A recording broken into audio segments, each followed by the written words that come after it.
Hey guys, and welcome to a brand new video here on FPL Now. Today we're going to be going over my final team selection for Game Week 8 and the transfers that I'm thinking of making. So if you're excited for the video, make sure to drop a like down below, leave a comment, what are your plans for this game week, subscribe if you're brand new, and let's get into the video.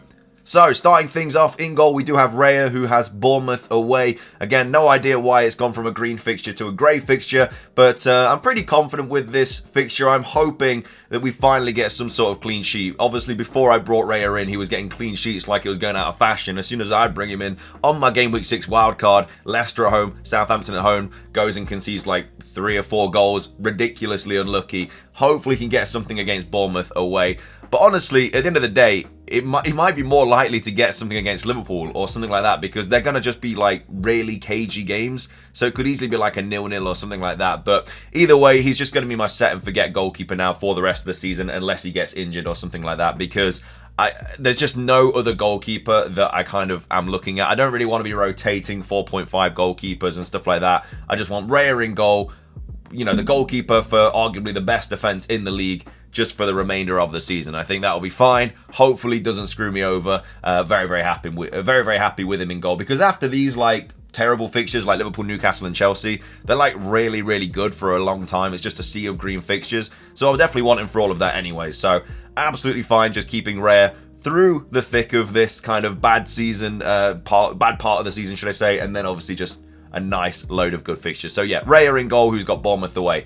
At the back, we've got Trent, who's got Chelsea at home, Milenkovic, who's got Crystal Palace at home, and then Gabriel, who's got Bournemouth away. So I'm still sticking with my double Arsenal fence. I'm pretty sure anyway. Obviously, Mykolenko has been deemed fit, so I could play Mykolenko instead of Gabriel and just have like 3 different teams, because they've got Ipswich away. So I'm not like completely convinced by that, but I think I will just go double Arsenal defense just because they are a lot better. Plus, Everton don't have Branthwaite as well, so I think it's probably safer just to play Gabriel and Raya this week. But either way, got Gabriel, who's also got Bournemouth away, obviously. Milenkovic, who's got Crystal Palace at home. I'm actually kind of expecting something from him in this fixture. You know, Forest are one of the best defenses in the league, which is insane. Like, as a Forest fan, I can't believe I'm actually saying that. But we are one of the best defenses. We're like the 2nd or 3rd best defense in the league.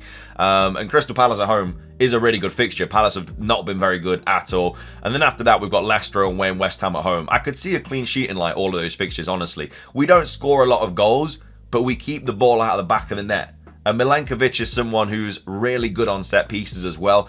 He's someone that the set piece taker will always try and find. Obviously, Ward-Prowse has got that the red card, so he can't play. But either way, we've still got a lot of other good free kick takers in the team. So they'll try and find Milenkovic. He'll head it down to Chris Wood, bangs it into the back of the net. So Milenkovic assist would be very nice. He did get one against Chelsea, so hopefully can replicate that against Crystal Palace at home. And then I've also got Trent as well. Yeah, I've been umming and ahhing all international break whether I'm going to get rid of Trent, and I think I'm just going to keep him, because after the Chelsea and Arsenal games, you know, Brighton at home, Southampton away, some nice fixtures coming up. He is still the best defender in the league to own. He's put up the best numbers, and yeah, Liverpool's defensive record has also been really good this season as well. So I think I'm just going to keep him, because if I get rid of him, there's nobody else that I really want to bring in. The only other player that I'd be probably looking at is Dominic Solanke, and that obviously cost me 2 transfers, because I have to get rid of Trent and then I have to get rid of either Calvert-Lewin or Strand Larsen or something like that to then go up to a Solanke. And I don't think it's really worth dismantling my team and losing all my free transfers just to do that. I don't think it's worth getting rid of Trent plus 2 free transfers just to bring Solanke in. So that's why I don't think I'm going to do that. I think I'm just going to keep Trent, go with him through these terrible fixtures, and then hopefully does still get something in them. And then obviously I've got some nice fixtures coming up as well with like Southampton and Brighton. So that's the defense there. Pretty happy with it this week. I mean, like I said, I could play Mykolenko if I wanted to over Gabriel, but I think I'm just going to play him this week and just see what happens. So yeah, the back line and the goalkeeper. Obviously, the fixtures don't look great on paper, but you know, I've had weeks before where all of them have been really good, and I've scored like no points. So it is just what it is, just what happens on the day. In midfield, we've got Mbeumo, who's got Man United away, Palmer, who's got Liverpool away, Saka, who's still flagged, who's got Bournemouth away, Rodgers, who's got Fulham away, and then Semenyo, who's got Arsenal at home. So absolutely fine playing Mbeumo against United away. Hopefully he can score another like 20-second goal. That would be ideal. And then again, I think Mbeumo is still absolutely fine to own for the for the next like 5 or 6 fixtures at least. Just a really, really good player on penalties, like I say, and I think he should be a staple in a lot of people's teams, especially if you're on wildcard this week. I feel like you have to have him, Bumo. And then Palmer, yeah, like I say, a very... Not even that he's a bad player at the moment, obviously. The fixtures aren't ideal, but I think he is fixture-proof, and I think he can score in any of the 4 fixtures that are coming up. Liverpool, Newcastle, Man United, Arsenal. Like, Newcastle and Man United are actually, like, good fixtures for Palmer. So I don't really see the bad kind of situation here. I think it's just the Liverpool and Arsenal fixtures that have got people a little bit worried. But, like I say, if he gets a couple of returns in any of those fixtures, his price is just going to skyrocket. And then when Game Week 12 comes around, when he's just got a ridiculous fixture run, everybody's going to want him, and he's going to be even more expensive then. He's like 10.8 now. I think I brought him in for like 10.6. And I've had him for, what, like 2 weeks? So he's already had 2 price rises. If he gets a few more returns, he could be like 11.1, 11.2 by the time that they've got Leicester away. And that's a massive difference, because that's going to be like 0.6, 0.7 mil from his original price if he carries on doing what he's doing. So, like I say, if you are wanting Palmer in, you have to make that decision now. Do you just hope that he doesn't return and then you don't bring him in, and then obviously bring him in for the good fixtures, or do you just bring him in now and not have to worry about those price rises and stuff like that? But that's just the game. I mean, you can't have everybody. But moving on, we've got Saka, who's got Bournemouth away. So Mikel Arteta's comments were actually relatively positive. I did say in my last video that if Saka was kind of like deemed unfit or anything, then I probably would get rid of him, because he'd missed the Bournemouth game. Then he has Liverpool, Newcastle and Chelsea. So not ideal, and there are other players like Foden and Son and stuff like that who you'd probably rather have in that situation. Son seems to be alright for Game Week 8 as well, because obviously he was flagged, but he looks like he's going to be okay. And Arteta's comments were relatively positive about Saka. He said that the injury wasn't as bad as he thought, and they're hopeful or something like that. So I think he'll be fine. Havertz is another player that potentially could also miss out, but he's also had some pretty positive comments about him as well if you are a Havertz owner. But yeah, I think Havertz and Saka will be absolutely fine. And yeah, because of that, I think I'm just going to keep him regardless. Then got Rodgers, who's got Fulham away. So yeah, fine fixture for Rodgers, no worries playing him there. And then obviously Bournemouth at home, the fixture after. So yeah, absolutely fine playing him. And then after that, we've got Semenyo, who's got Arsenal at home. Again, a player that I think I will get rid of this week. I don't think I really actually want him, because the fixtures just aren't that good. And obviously I've got players like Strand Larsen on the bench, who's got like City at home, which isn't either really that ideal. So don't really want to play him this week, so I think I'll just get rid of him. You know, he's been an alright player to own. I've had him for a couple of weeks, I think. Maybe like 1 or 2. I can't remember when I brought him in. But with that fixture run, I don't really want to keep him. But either way, that's the midfield. Then up top, we've got Calvert-Lewin, who's got Ipswich away. And I've also got Haaland, who is my current captaincy, who has Wolves away. So yeah, Haaland obviously going to be my captain this week. I should probably change my vice-captain just in case Saka is out. I don't really know who I'd probably change it to. Probably just Palmer, I guess. But yeah, fine with the strikers as well. Wolves away and Ipswich away. Not bad fixtures at all for Calvert-Lewin and Haaland. So very, very happy to play those.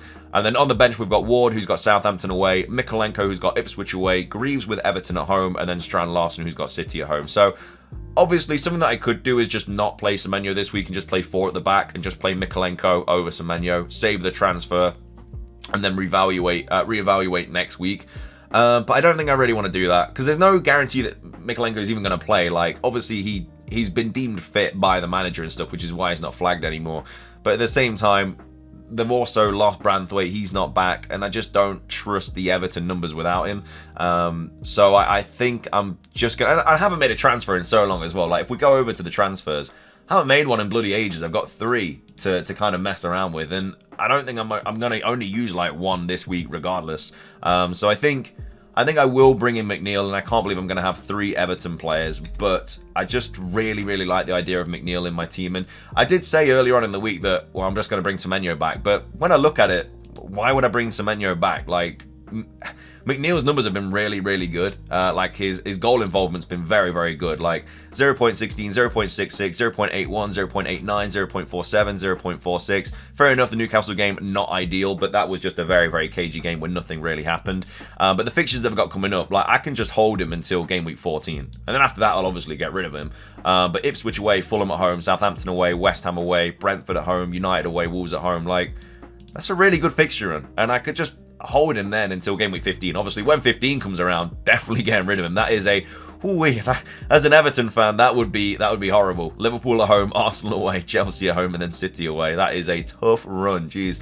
But obviously, I would get rid of him around that time. So the only other issue is obviously I'll have three Everton players by then, but I've got like 6 game weeks to get rid of them all. So I think I'm fine with that. Obviously, I've only got 0.1 in the bank to bring in McNeil from Semenyo. So I think I'm going to make that transfer this week, and then obviously play McNeil over Semenyo here, and then obviously just play the 3-5-2 and just carry on with that.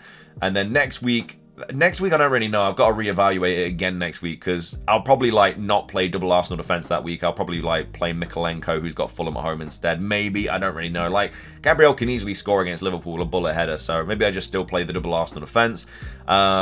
Obviously I'd play McNeil again, who's got Fulham at home, and yeah, I'd play Saka and stuff. Yeah, I mean, if I'm playing Saka, I probably should play Gabriel, just because obviously on set pieces, bullet header from Gabriel probably makes sense to play those two. But yeah, like I said, I'll reevaluate next week when we come to that. But in terms of transfers, I think that's all I really want to do. Another thing that I could do if I really wanted to is just upgrade Strand Larsen to Jimenez, because Jimenez is obviously on penalties, really good fixture run as well coming up, and I can only just make that move as well. Like, they've got, obviously Villa at home is not ideal, but then they've got Everton away, Brentford, Crystal Palace, Wolves. It's not a terrible run at all, and his minutes obviously are a lot better. There is always that rotation risk with Muniz, but every single time that Raul Jimenez has started in the last 4 game weeks, he's returned. He's scored a few goals, he's got a couple of assists. It's not bad at all. So that's another option that I could do, because like I say, I have 0.1 to either upgrade Strand Larsen or to upgrade Semenyo. But I kind of want to keep Strand Larsen, because they do have like Southampton at home coming up, Crystal Palace at home, and I don't mind playing him in those fixtures at all. And obviously after that, they've got a really good fixture in as well. So I'll probably just keep him. Like, his minutes have been pretty good as well, like 90, 85, 85, 64, 67, 90. It's not terrible. Obviously City at home, not an ideal fixture, and I know that Wolves haven't been great, but he's a little bit of a bit of a rogue pick, really. Like, he could easily do anything against Southampton and Crystal Palace. Hopefully does get some points there, but I think I'm fine playing him in those fixtures. So because obviously there's not going to be any deadline stream tomorrow, which is why I'm kind of really going in depth about what I'm going to do. Because obviously I'm busy tomorrow. So yeah, there's no deadline stream tomorrow, just if you were not aware. They'll return next week, but tomorrow, no deadline stream. So yeah, Semenyo out for McNeil, I think, is going to be my move. Obviously, I'll make it tomorrow morning, unless there's going to be like a price change, which I don't think there is going to be, because I think McNeil already had a price change this week. I think Raul Jimenez is kind of close, so if I wanted to make that move, I'd probably have to do that tonight, because otherwise I'll be priced out. But I think Semenyo to McNeil is just a better option. Like, since he's been playing in that number 10 role, his numbers have just been so good.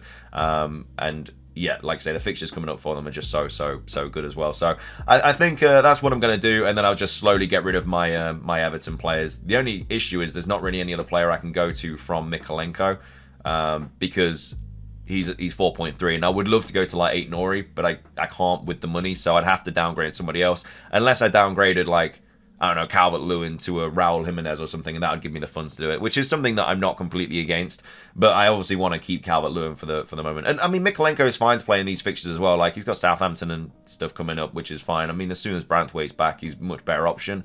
But I don't know, we'll cross that bridge when we get to it. 3 Everton players, not ideal, but I don't know. I don't think it's going to be too bad for the fixtures that they've got coming up. But either way, though, that's going to be everything for my Game Week 8 team selection video. Like I say, no deadline stream tomorrow, so we'll be back on Monday with a kind of knee-jerk video and transfer target plan, whatever.